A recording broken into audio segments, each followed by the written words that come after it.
নমস্কার বন্ধুরা, ছোট্ট শহর ক্ষীরপাই থেকে আমি চিরঞ্জিত। তো বন্ধুরা, এটা আমার প্রথম ব্লগ এবং দেখুন আমাদের স্কুলের আজ বার্ষিক ক্রীড়া প্রতিযোগিতা। তাই আমি আর আমাদের স্কুলের এই স্পোর্টসের স্যার আমরা খেলার মাঠটাকে একটু পরিষ্কার করে নিচ্ছিলাম এবং যেখানে পতাকা তোলা হবে সেইখানে মাটিটা একটু খুঁড়ে পতাকা তোলার বাঁশটা একটু গেড়ে দিচ্ছিলাম। তো তারপর আমাদের ক্রীড়া প্রতিযোগিতা শুরু হয়ে গেছে। মেয়েদের 100 মিটার দৌড় প্রতিযোগিতা চলছে, তারপরেই শুরু হচ্ছে ছেলেদের 100 মিটার দৌড়। On your mark, set.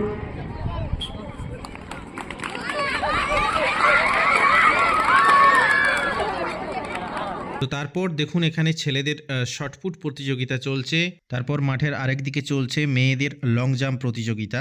তো তার পাশে অনেক দর্শক রয়েছে। তো এখানে আরেক জায়গায় চলছে শর্টপুট প্রতিযোগিতা ছেলেদের জন্য। তো দেখা যাক কতদূর ছুঁড়তে পারে, না অনেকটাই ছুঁড়েছে। তার পাশাপাশি মাঠের একদিকে চলছে গুলি চামচ দৌড় প্রতিযোগিতা। যেহেতু এই খেলাটিতে একদম শুরু থেকে শেষ পর্যন্ত মুখে গুলি এবং চামচটি সঠিকভাবে নিয়ে পৌঁছতে হয়, তাই অনেকেই চেষ্টা করছে যাতে একদম শেষ পর্যন্ত গুলি চামচ নিয়ে পৌঁছতে পারে, কিন্তু তার মধ্যেই অনেকে রয়েছে তাদের গুলি চামচ থেকে পড়ে যাচ্ছে। তো মাঠের আরেক দিকে চলছে ছেলেদের জন্য অঙ্ক দৌড় প্রতিযোগিতা এবং তার সাথে সাথে চলছে মেয়েদের জন্য অঙ্ক দৌড় প্রতিযোগিতা, যেখানে তারা কিছুটা ছুটে এসে অঙ্ক করবে, অঙ্ক করে তারপর সেই কাগজটা ফিনিশিং পয়েন্টে গিয়ে জমা করবে এবং তারপরেই সেখানে ফার্স্ট সেকেন্ড থার্ড সিলেক্ট হবে। তারপর ছেলেদের জন্য এখানে চলছে মোরগ লড়াই প্রতিযোগিতা।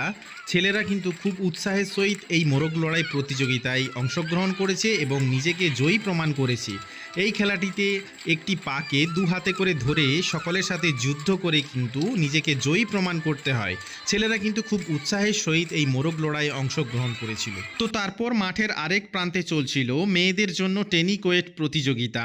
তো এই খেলাটিতে একটি উইকেট থাকবে, সেই উইকেটের মধ্যে রাউন্ড যে রিবন রয়েছে সেই রিবনগুলি প্রবেশ করাতে হবে। এই রিবনগুলি যে যত বেশি প্রবেশ করাতে পারবে সেই কিন্তু বিজয়ী ঘোষিত হবে। তো আজকের খেলা এই পর্যন্তই। তারপর সোজা বাড়ি চলে আসলাম। তারপর বাড়ি এসে দেখি মা পিঠে করতে বসেছে। আমাদের এখানে এই পিঠেগুলোকে সরু পিঠে বলে, আপনাদের এখানে এই পিঠেগুলোর কি নাম আপনারা অবশ্যই কমেন্টে জানাবেন। তারপর এখানে দেখুন আমার গিন্নি মনের আনন্দে পেট ভরে পিঠে খেয়ে চলেছে। তারপর সব কাজ শেষ করে আমিও ফ্রেশ হয়ে বসে পড়লাম মায়ের হাতের তৈরি পিঠে খেতে।